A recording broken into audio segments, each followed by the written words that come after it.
Welcome everyone. Today we're going to be walking through performing a battery change on a G Shock DW-6900CS. And this is a 3230 module. Let's jump right into it.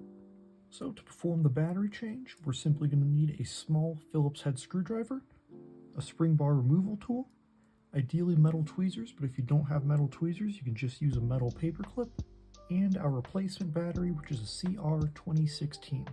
Getting started with our battery change, the first thing we're going to need to do is flip our watch over and remove our straps.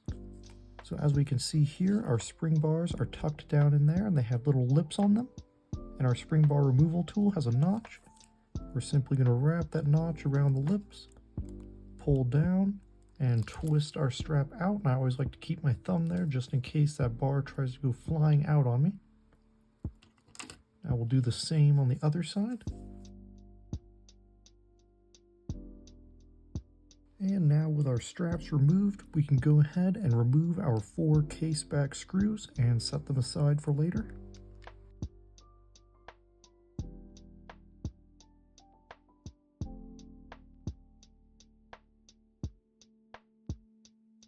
Now we can go ahead and lift that case back right off.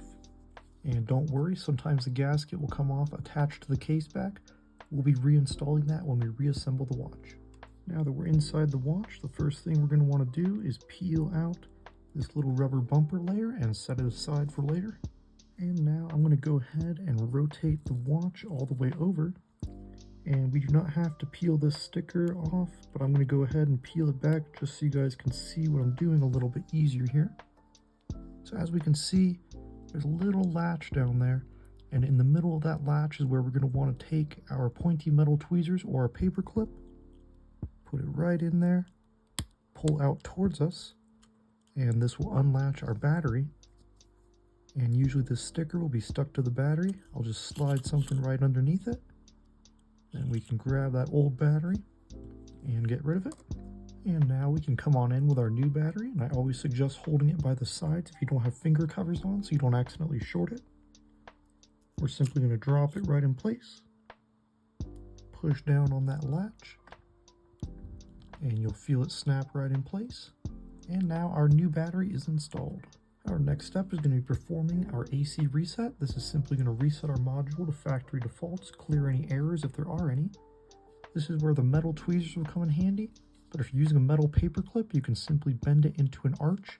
We just want to have 2 metal points. So I'm going to go ahead and rotate the watch around here.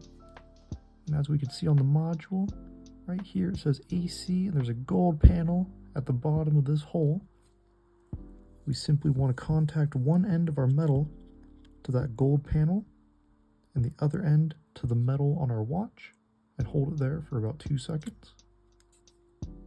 And then just to ensure that we perform the reset correctly, this spring here, I always like to hold my finger over it so it doesn't fall out on accident, because that spring is important for the sound of our watch. Go ahead and flip my module over, and if we perform the reset properly, we should see the seconds start counting up from 0. So it's been about 30 since I reset the module. So we're all good, and now we can begin reassembling the watch. Our first step in reassembly is going to be to put that rubber layer that we took out back in place. As we can see here, there's a hole for that spring, and there's also a hole here for this metal tab that protrudes. We simply want to line up everything that needs to poke through those holes, drop it right in place like so, and next we're going to go ahead and reinstall our gasket in the event that yours came out. So as we can see, the bottom of our gasket is flat and the top is rounded. We simply want to match the shape and drop it right in place there. And this gasket is very important to make sure that it's seated perfectly in that groove. So I like to use my tweezers, adjust it if needed, just like that. And now we're ready to reinstall our case back. This case back's pretty easy because, as we remember, the bottom of our gasket is flat and our case back follows the same shape with the bottom being flat here. We're simply going to drop it right in place, and you'll feel it fall right into the groove there. So now all we need to do is reinstall our 4 case back screws. I usually just like to hold the case back in place with my finger, drop the screws in, just get them started. And now all we need to do is snug them up. And remember, they don't need to be super tight, just snug is all, because these are very delicate little screws.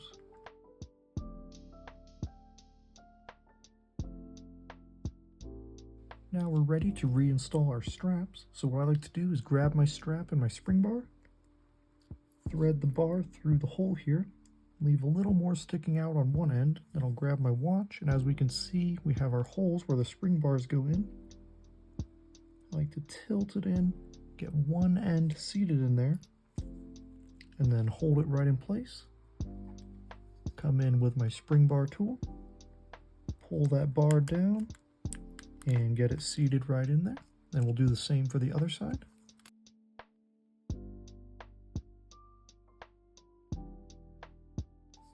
And now our straps are on there nice and secure. And that's all there is to it. As we can see, our mode cycle, our beep is audible, backlight is working, so our watch is completely ready to wear again. Thank you all so much for joining me in this battery replacement tutorial. I really hope that it was clear and helpful. If you have any questions for me, please leave them down in the comments. And if you're interested in more tutorials and watch-related content, please do consider subscribing. I cover a wide array of G Shock, Baby G, and Casio products, so please stay tuned for more, guys. Thank you.